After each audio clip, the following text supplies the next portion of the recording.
श्री कृष्णा। राधे राधे दोस्तों, आज आप सबको मैं लड्डू गोपाल की बहुत ही भावुक कर देने वाली, हृदय को छू जाने वाली सच्ची घटना सुनाने वाली हूँ। लेकिन इस सच्ची कहानी को सुनने से पहले आपसे निवेदन है कि लड्डू गोपाल की अगर आप सेवा करती हैं तो उनकी सेवा ठीक उसी तरह करें जैसे आप अपनी संतान की सेवा करते हैं। बहुत लोग भगवान को घर लाते हैं अपनी मनोकामना की पूर्ति के लिए, अपनी इच्छाओं की पूर्ति के लिए, अपने सुख के लिए। और प्रभु तो इतने दयालु होते हैं कि वो भक्तों की सारी इच्छा पूरी भी करते हैं। लेकिन इच्छा पूरी होने के बाद हम उन्हें भूल जाते हैं। हमें ये तो याद रहता है कि वो प्रभु हैं, भगवान हैं, हमारे घर में विराजमान है। लेकिन हम जिस उत्सुकता से पहले उनकी सेवा कर रहे होते वो उत्सुकता हमारे अंदर नहीं रह जाती। और दोस्तों, ये महा अपराध है। ये शास्त्रों में लिखा है कि अगर हम अपने घर में कोई भी किसी भी भगवान का विग्रह विराजमान करते हैं तो हमें विधि विधान से उसकी सेवा और पूजा करनी चाहिए। और दोस्तों, एक बात हमेशा याद रखिएगा कि जिस भी घर में राधा कृष्ण का विग्रह या लड्डू गोपाल का श्री विग्रह विराजमान होता है, उस घर में कोई भी विपत्ति नहीं आती। उस घर की जिम्मेदारी स्वयं प्रभु लेते हैं और अपने भक्तों को हर संकट हर कष्ट से बचा कर रखते हैं। तो दोस्तों, चलिए आज की सच्ची कथा शुरू करते हैं। दोस्तों, ये सच्ची कहानी है रश्मि जी की। रश्मि जी जो कि अपने विवाह के कुछ समय बाद, कुछ महीनों बाद गर्भवती हो जाती हैं और गर्भावस्था से ही वो बाल गोपाल की पूजा शुरू करने लगती हैं क्योंकि उन्होंने ऐसा बहुत लोगों से सुना था कि जो भी लड्डू गोपाल की पूजा करता है उसकी संतान बहुत ही स्वस्थ और सुंदर भाग्यवान पैदा होती है। रश्मि जी लड्डू गोपाल के विग्रह अपने घर लाती हैं और उनकी सेवा शुरू करती हैं बड़े ही भाव से, उन्हें अपना पुत्र मानकर। और वो सेवा भी पूरे तन मन से करती हैं, उनकी सेवा में कोई भी कमी नहीं होती। जिस तरह से रश्मि जी लड्डू गोपाल की सेवा करती हैं, ऐसी भक्ति बहुत ही कम देखी गई है दोस्तों। वो जब तक अपने बाल गोपाल को भोग नहीं लगा लेती तब तक अन्न या जल का एक दाना भी ग्रहण नहीं करती। गर्भावस्था के दौरान वो लड्डू गोपाल की उसी तरह सेवा करती हैं जैसे इन्हें हमेशा करना चाहिए। गर्मियों में उन्हें हमेशा पंखा करती रहती हैं, ठंड के दिनों में उनके लिए ऊनी वस्त्र बनाकर पहनाती हैं, उन्हें लोरियाँ गाकर सुनाती हैं और रात दिन इसी तरह से उनकी सेवा में लगी रहती हैं। दोस्तों, रश्मि जी अपने ससुराल में बहुत उनके ऊपर जिम्मेदारियाँ होती हैं और जिसे निभाते हुए, जिसे पूरा करते हुए वो साथ में लड्डू गोपाल की पूजा करती हैं। लेकिन उन्हें अपने ससुराल में बाल गोपाल की सेवा की वजह से बहुत सारी परेशानियों का सामना करना पड़ता है। उनकी एक ननद होती हैं सुनीता, जो कि उनके ससुराल में यानी कि अपने मायके में ही रहा करती हैं।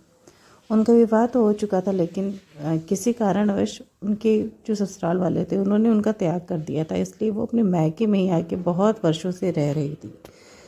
सुनीता जी जो थी, उन्हें रश्मि का लड्डू गोपाल का सेवा करना बिल्कुल नहीं पसंद था। वो हमेशा उन्हें ताने सुनाती रहती थी कि ये सब करने से कुछ नहीं होता है। ससुराल में अपने सास ससुर की सेवा करो, घर के काम करो, पति की सेवा करो, बस इसी से तुम्हें पुण्य मिलेगा और इसी से तुम्हारी सारी इच्छा पूरी होगी। लेकिन रश्मि जी अपनी ननद की बात एक कान से सुनकर दूसरे से निकाल दी थी। लड्डू गोपाल के प्रति उनके मन में इतना प्रेम जागृत हो चुका होता है कि वो किसी के भी कहने से बाल गोपाल की सेवा कभी छोड़ती नहीं है। दिन बीतते रहते हैं, वो समय आता है जब रश्मि जी की डिलीवरी का टाइम आ जाता है। वो हॉस्पिटल में जाती हैं और उनकी डिलीवरी होती है, उन्हें एक प्यारा सा पुत्र पैदा होता है। पुत्र होने के बाद दोस्तों कुछ समय तक, कुछ दिनों तक वो लड्डू गोपाल की सेवा नहीं कर पाती हैं कि जब भी घर में कोई नई संतान का जन्म होता है तो घर में जो भी छुआछूत होता है या सूतक वगैरह लगता है, उसकी वजह से विग्रह सेवा नहीं होती, पूजा पाठ नहीं किया जाता। इसलिए वो लड्डू गोपाल की सेवा 1-2 महीने तक नहीं करती। उनके मन में बार बार ये एक कसक भी आती कि मेरे बाल गोपाल कितने भूखे होंगे। और जब वो अपने डिलीवरी के बाद वो पूजा पाठ छोड़ती हैं तो उनके घर में कोई भी बाल गोपाल की सेवा नहीं करता। वो अपनी ननद से पूछती भी हैं, उन्होंने उनकी बात को नज़रअंदाज कर दिया। रश्मि जी सोचती हैं कि जल्दी से कुछ समय बीते और मैं लड्डू गोपाल की पूजा शुरू करूं। समय बीतता है, धीरे धीरे उनकी डिलीवरी को 2 महीने बीत जाते हैं। उनका बेटा जो रहता है वो 2 महीने का हो जाता है और अब रश्मि जी की इच्छा होती है कि अब मैं सूतक जो होता है उससे बाहर आ चुकी हूँ और अब मुझे लड्डू गोपाल की सेवा करनी है, क्योंकि मुझे बहुत पाप लगेगा। मैंने बहुत दिनों से अपने बाल गोपाल के दर्शन भी नहीं किए, उन्हें भोग नहीं लगाया। वो कितने दिन से भूखे होंगे, उन्होंने स्नान नहीं किया। तो रश्मि जी उठती हैं सुबह सुबह, स्नान वगैरह करके और अपने पूजा घर की तरफ जाती हैं लड्डू गोपाल को उनकी दिनचर्या करने के लिए, उन्हें स्नान कराने के लिए जाने लगती हैं। लेकिन जब वो उनके कमरे में पहुंचती हैं तो उनके होश उड़ जाते हैं देखकर। दोस्तों, वो देखती हैं कि लड्डू गोपाल का विग्रह तो उनके पूजा घर में है ही नहीं। जिस आसन पर लड्डू गोपाल विराजमान थे वो बिल्कुल सूना पड़ा था, खाली था। उनके वस्त्र, उनके आभूषण इधर उधर फेंके हुए थे। उनका मुकुट, उनकी बांसुरी सब इधर उधर फेंके हुए थे। ऐसा लग रहा था मानो किसी ने विग्रह को वहाँ से हटा दिया और उनके शरीर से वस्त्र आभूषण सब नोच कर वहीं कहीं गिरा दिए थे। रश्मि जी देखकर बिल्कुल चौंक गई, उनका दिल दहल गया। कोई भी अगर बाल गोपाल की सेवा करता होगा ना और अपने लड्डू गोपाल की चीज़ों की इस तरह से दशा देखेगा तो ज़रूर वो घबरा जाएगा। रश्मि जी परेशान हो गई, वो ढूंढने लगी लड्डू गोपाल मेरे आखिर चले कहाँ गए, कहीं चूहा तो नहीं उठा ले गया, या फिर उनका विग्रह टूट तो नहीं गया, क्या समस्या होगी। बहुत ढूंढी लेकिन उस पूरे कमरे में लड्डू गोपाल उनके कहीं भी नहीं मिले। वो अंत में रोने लगी, बहुत परेशान हो गई। उन्हें एक अपराध बोध होने लगा कि आखिर मैंने अपने बाल गोपाल को यहाँ इन पापियों के भरोसे छोड़ा ही क्यों। मुझे लड्डू गोपाल को अपनी माँ को दे देना चाहिए था, कम से कम वो इतने दिन तक उनकी सेवा करती, संभाल के रखती।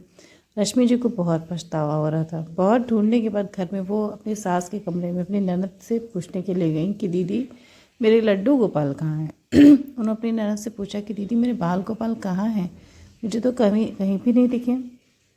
उनकी ननद सुनीता बताती हैं कि भाभी मुझे लड्डू गोपाल के बारे में कुछ भी नहीं पता, आप मुझसे उनके बारे में मत पूछा करिए, क्योंकि मैं उनकी भक्ति नहीं करती हूँ। ना ही मुझे लड्डू गोपाल पसंद है और ना ही मुझे उनका पूजा पाठ ये सब कुछ पसंद है। ये सब आपके ही बस का है, आप ही जानो, मुझसे इससे कोई मतलब नहीं है। रश्मि कहती कि दीदी मैं सिर्फ आपसे पूछ रही हूँ कि लड्डू गोपाल गए कहाँ, क्योंकि वो पूरे घर में कहीं नहीं दिख रहे हैं। ऐसे कैसे हो सकता, आखिर पूजा घर में सारे देवी देवताओं की फ़ोटो मूर्ति सब है, लेकिन मेरे बाल गोपाल कहाँ हैं। अपनी सास से पूछती हैं, उन्होंने भी कोई जवाब नहीं दिया। वो वापस अपने कमरे में आकर बहुत परेशान हो जाती, सोचने लगती है कि उसके लड्डू गोपाल कहाँ हो सकते हैं। वो अपनी ननद से पूछने के बाद वापस अपने कमरे में चली जाती है रश्मि, लेकिन उसे पता नहीं क्यों अपनी ननद और अपनी सास के ऊपर बहुत संदेह हो रहा था कि हो ना हो। लेकिन दीदी को और सासू माँ को ज़रूर पता है कि मेरे बाल गोपाल कहाँ है, क्योंकि उनका चेहरा देखकर, उनकी जो बोलने का तरीका था, वो सब सुन के देखकर मुझे ऐसा ही लग रहा है जैसे मेरे बाल गोपाल को उन्होंने ही कहीं छिपा कर रखा हो, या फिर उन्होंने ही अपने पास रखा है। ऐसी कोई बात है जो ये लोग अभी मुझे बता नहीं रही हैं। वो बाहर खड़ी होकर कमरे में झांकती रहती है और अपनी सास और ननद की बातें आपस में सुनती रहती है। तभी रश्मि देखती है कि उसकी जो सास होती है वो अपने हाथों में एक सोने का हार ली हुई होती है और वो हार अपनी बेटी के गले में बड़े प्यार से पहना रही होती हैं। उनकी बेटी यानी कि रश्मि की जो ननद होती है सुनीता, वो गले में उस हार को पहनकर शीशे में देखती रहती है अपने आप को और बोलती कि ये हार माँ बहुत सुंदर है और ऐसा हार मैं बहुत सालों से लेने के लिए सोच रही थी, लेकिन मेरे पास पैसे ही नहीं हो रहे थे कि मैं लूँ। आज जाकर मेरी इच्छा पूरी हुई है और मेरे गले में इतना सुंदर हार सुशोभित हो रहा है। मेरी बहुत दिन की मनोकामना पूरी हो गई। ये सुनकर रश्मि जो थी वो, उसको बड़ा आश्चर्य हुआ कि ये हार का क्या मामला है, कहाँ से ये हार आ गई दीदी के पास अचानक से, ये हार खरीद कर क्यों पहनने लगी। रश्मि उसमें बहुत तनाव में थी क्योंकि उसे अपने लड्डू गोपाल की बहुत ज़्यादा चिंता थी कि मेरे बाल गोपाल कहाँ चले गए। वो वापस अपने कमरे में जाकर लेट जाती है। उसकी आँख, रश्मि नींद में एक बहुत ही अजीब सा अद्भुत सा स्वप्न देखती है जिसका मतलब उसे समझ में नहीं आता है। रश्मि सपने में अपने लड्डू गोपाल को देखती है। उनकी आंखों में ढेर सारे आंसू भरे रहते हैं। स्वप्न में उसके लड्डू गोपाल रोते रहते हैं और रो रो कर रश्मि को पुकारते हैं कि मैया तुम मेरे पास आ जाओ, मुझे यहाँ से ले चलो, मुझे तुम्हारे पास रहना है, मुझे तुम्हारे हाथों से भोजन खाना है, मुझे बहुत भूख लगी है। और रश्मि स्वप्न में देखती है कि साथ में लड्डू गोपाल के हाथों में वही हार रहता है जो उसकी ननद सुनीता के गले में पहना हुआ रहता है। रश्मि को यह सपना बहुत अजीब सा लगता है कि वो हार लड्डू गोपाल के हाथ में कैसे आ गया और ये इतना अजीबोगरीब सपना मैंने देखा क्यों। रश्मि बहुत चिंता में आ जाती है कि ये सब क्या हो रहा है मेरे साथ, कुछ भी समझ में नहीं आ रहा। वो उठकर पानी पीती और फिर से लेट जाती क्योंकि उसके सर में दर्द होता है। उसे फिर से नींद आ जाती और रश्मि ने फिर से वही सपना देखा। उसके बाल गोपाल हाथ में सुनीता का वही हार लेकर आंखों में आंसू भरकर रो रहे थे और रश्मि को पुकार रहे थे कि मैया, तुम मुझे यहाँ से कब ले जाओगी, मुझे तुम्हारे पास आना है। लड्डू गोपाल की आंखों में आंसू देखकर रश्मि का कलेजा फटने लगा। उससे जैसे लड्डू गोपाल के दूर होने की ये पीड़ा सहन नहीं हो रही थी। वो बिल्कुल बेचैन सी हो गई, बहुत परेशान हो गई। उसे कुछ समझ में नहीं आ रहा था। उसने फ़ोन करके अपनी माँ को ये सपना बताया। उसकी माँ ने उसे समझाया कि बेटा, ये सपना कोई साधारण सपना नहीं है, इसके पीछे ज़रूर कोई कारण है। आखिर लड्डू गोपाल उस हार के साथ तुम्हें सपने में क्यों दिख रहा है जो तुम्हारी ननद ने पहना है? तुम उसे जानने की कोशिश करो, अपनी इस ननद की, अपनी सास की थोड़ी सी तुम उनकी बातों को सुनो। आखिर ये सपना तुम्हें आया क्यों? लड्डू गोपाल का संबंध उस हार से क्या हो सकता है? रश्मि अपनी माँ की बात पर ध्यान देती और वो रात दिन अपनी सास और अपनी ननद की उन सारे कामों पर ध्यान देती जो वो करते हैं। एक दिन रश्मि घर में झाड़ू लगा रही थी, तभी अपनी ननद के कमरे के सामने उसे नीचे एक पर्ची गिरी हुई मिलती है। वो उसे उठाकर देखने लगती कि ये कागज़ का टुकड़ा कैसा है, इसकी कोई आवश्यकता है या फिर ये कूड़ा है, इसे फेंक दे। रश्मि उसे खोलकर देखती है और देखते ही वो चौंक जाती है। दोस्तों, वो उस दुकान की पर्ची रहती है जहाँ पर रश्मि की ननद सुनीता ने रश्मि के लड्डू गोपाल को बेच दिया था और बेचकर उससे जो पैसे मिले उसके बदले में सुनीता ने एक बढ़िया सोने का हार खरीद लिया था। हाँ दोस्तों, ये वही हार था जो सुनीता ने अपने गले में पहना था और जो रश्मि के सपने में लड्डू गोपाल के हाथों में पड़ा हुआ था। रश्मि उस पर्ची को देखकर बढ़ती और समझ जाती है कि ये काली करतूत उसकी ननद सुनीता की है। उसे बहुत आश्चर्य होता है, उसकी आंखें फटी रह जाती है, उसके शरीर के सारे रोए खड़े हो जाते हैं, वो घबरा सी जाती है। रश्मि तुरंत वो पर्ची अपने पति को, रमेश को दिखाती है और वो दोनों समझ जाते हैं कि आखिर मामला क्या है। रमेश अपनी पत्नी रश्मि से कहता है कि इन्हें ये बहुत गलत किया। वो तुम्हारे बाल गोपाल को, तुम्हारे पूजित लड्डू गोपाल को, भगवान के श्री विग्रह को किसी दुकान पर कैसे बेच सकती हैं? क्या उनके सीने में दिल नहीं है? क्या उनके अंदर ममता नहीं है?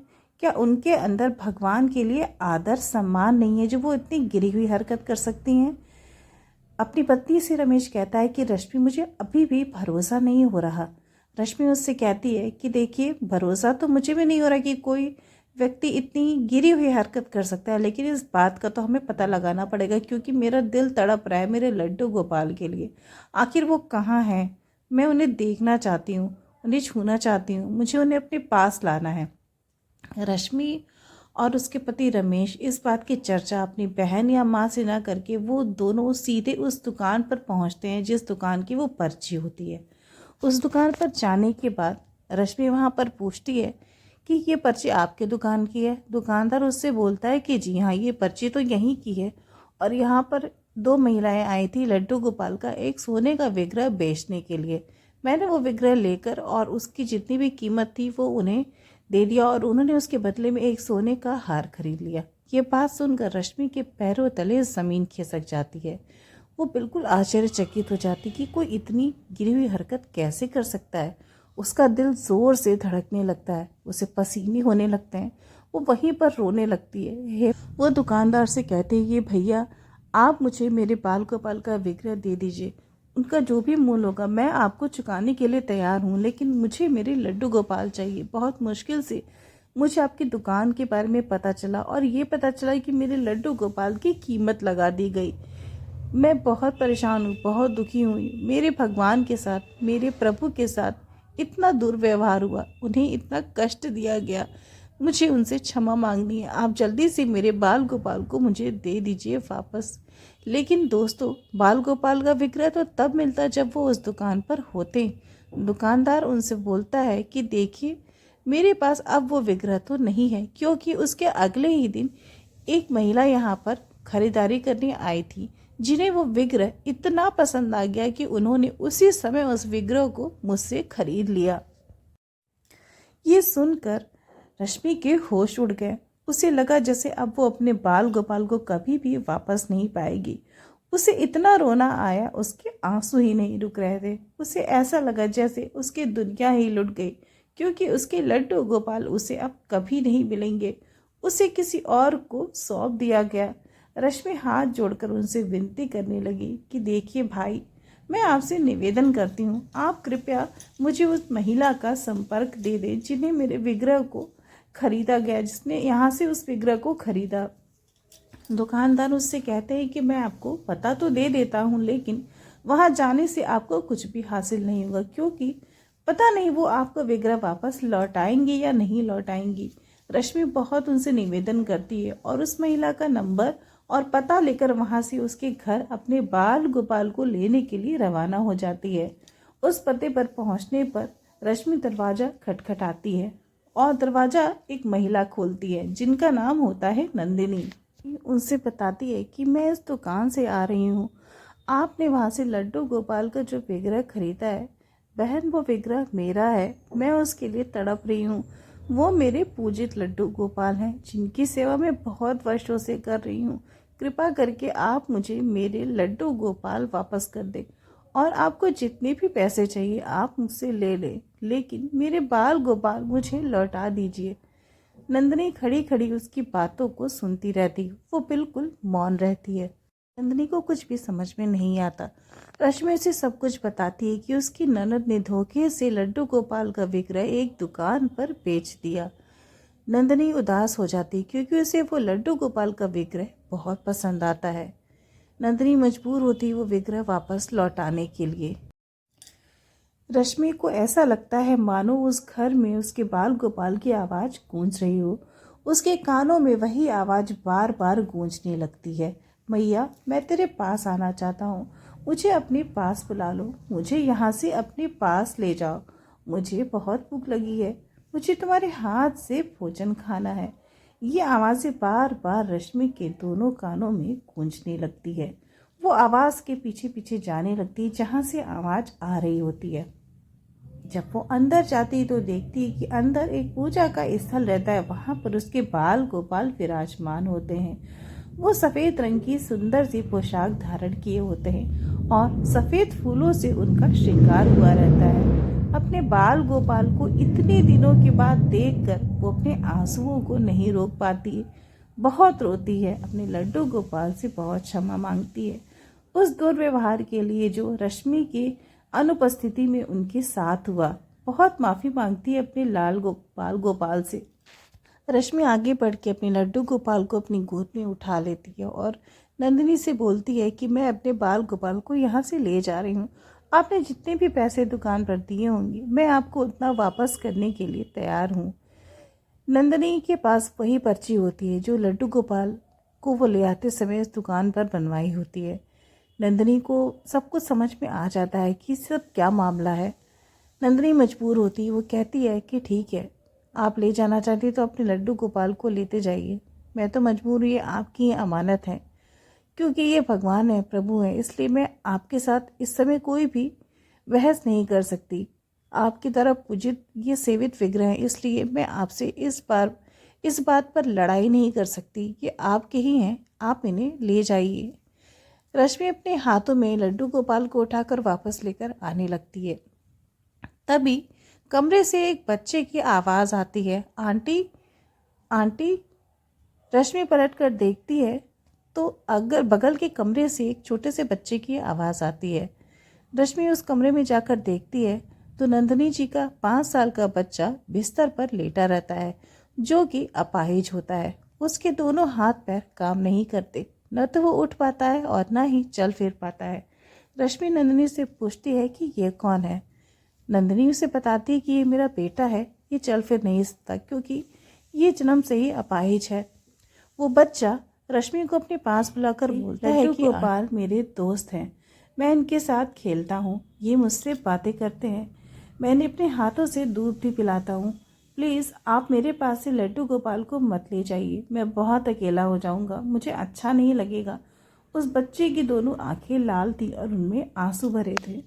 रश्मि को उस बच्चे को देखकर बहुत दया आती है। वो अपने हाथों से उसके गालों को छूती है और समझाती है कि बेटा ये बाल गोपाल मेरे हैं, मैं इनके बिना नहीं रह सकती, मैं इन्हें अपने साथ ले जा रही हूँ। मुझे पता है ये तुम्हारे दोस्त होंगे, लेकिन ये मेरे द्वारा सेवित विग्रह है, मैं इन्हें कहीं भी नहीं छोड़ सकती। रश्मि इतना कह के अपने पति के साथ लड्डू गोपाल का विग्रह लेकर वापस अपने घर चली आती है। वो बहुत खुश होती है कि उसे उसके बाल गोपाल मिल गए हैं। घर जाकर वो अपने लड्डू गोपाल को उनके स्थान पर विराजमान करके उनकी सेवा शुरू कर देती है। रात दिन उन्हें अच्छे अच्छे पकवान बनाकर खिलाती है, उन्हें सुंदर वस्त्र पहनाती है, लेकिन उसके मन में एक उदासी हमेशा रहती है। वो जब भी अपने बाल गोपाल को देखती है उसे वही नन्हा बच्चा याद आता है जो अपाहिज होता है और नंदिनी जी के घर में बिस्तर पर लेटा रहता है। रश्मि को पता नहीं क्यों मन में एक ग्लानि का अनुभव होता है। उसे बार बार वो नन्हा बच्चा याद आता है। उसे ऐसा लगता है मानो लड्डू गोपाल की ज़रूरत उससे ज़्यादा उस नन्हे बच्चे की है, क्योंकि वो उनके बिना रह नहीं सकता था। उसके पास कोई दोस्त नहीं था खेलने के लिए, वो चल फिर नहीं सकता है, स्कूल नहीं जा सकता है, पढ़ाई नहीं कर सकता है। रश्मि के मन में उस बच्चे के लिए बहुत ज़्यादा करुणा आ गई थी और न चाहते हुए भी उसे बार बार उस बच्चे की याद आ रही थी। बहुत दिन ऐसे बीत गए, रश्मि का मन बहुत अशांत था।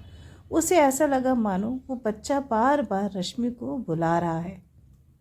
एक दिन रश्मि से रहा नहीं गया तो वो अपने लड्डू गोपाल को लेकर वापस नंदिनी जी के घर उनसे मिलने चली गई। वहाँ जाकर वो उनके बच्चे, जिसका नाम श्याम रहता है, उसके पास जाकर लड्डू गोपाल को बैठा देती है और बोलती है कि बेटा, तुम्हें लड्डू गोपाल की बहुत याद आ रही थी, इसलिए मैं इनसे मिलाने के लिए तुम्हारे पास लेकर आई हूँ। श्याम लड्डू गोपाल से मिलकर बहुत खुश होता है। उसके चेहरे पर हंसी जाती है और उस हंसी को देखकर रश्मि बहुत प्रसन्न होती है। रश्मि के मन में आता है कि लड्डू गोपाल की आवश्यकता उससे कहीं ज़्यादा श्याम को है, क्योंकि वो बहुत अकेला है, वो लाचार है। रश्मि करुणा बड़ी दृष्टि से श्याम को देखती है और उससे कहती है कि बेटा, आज से लड्डू गोपाल तुम्हारे साथ रहेंगे, हमेशा तुम्हारे पास रहेंगे। वो लड्डू गोपाल को श्याम के गोद में बैठा देती है और उससे बोलती है कि तुम्हारे सखा, तुम्हारे मित्र, तुम्हारे प्यारे से दोस्त लड्डू गोपाल अब हमेशा तुम्हारे साथ रहेंगे। मैं हमेशा इनसे मिलने यहाँ तुम्हारे पास आया करूँगी। नंदिनी बहुत ही ममता और प्यार के साथ बाल गोपाल का साथ श्याम को दिया, क्योंकि उसे पता था कि वो प्यारा सा अपाहिज बच्चा लड्डू गोपाल के बिना नहीं रह सकता, वो अपने मन को नहीं मना सकता। और ये बहुत ही अच्छा हुआ, क्योंकि श्याम लड्डू गोपाल को पाकर बहुत खुश हुआ। रश्मि वहाँ से चली गई अपने लड्डू गोपाल को श्याम के पास छोड़कर, और श्याम लड्डू गोपाल के साथ हंसी खुशी रहने लगा। दोस्तों, रश्मि को ये समझ में आ गया था कि श्याम को लड्डू गोपाल की बहुत आवश्यकता है। एक दिन जब वो नंदिनी के घर गई तो नंदिनी जी ने हाथ जोड़कर उससे बहुत धन्यवाद किया कि आपने मुझ पर बहुत उपकार किए हैं। अगर आप लड्डू गोपाल को यहाँ नहीं छोड़ती तो शायद मेरा बेटा बहुत उदास हो जाता, वो बहुत रोता, शायद वो बीमार पड़ जाता, लेकिन आपने लड्डू गोपाल को मुझे देकर, शाम को देकर बहुत बड़ी कृपा की। आप मेरे लिए स्वयं भगवान का ही रूप हो। भगवान ने ही आपको मेरे पास, श्याम के पास भेजा। रश्मि नंदिनी की बात सुनकर उसे समझाती है कि देखिए, भगवान को जब चाह जिसके पास भी जाना होता है अपनी सेवा लेनी होती है, वो खुद रास्ता निकाल कर चले जाते हैं। तभी तो मेरे बाल गोपाल यहाँ श्याम के पास आ गए।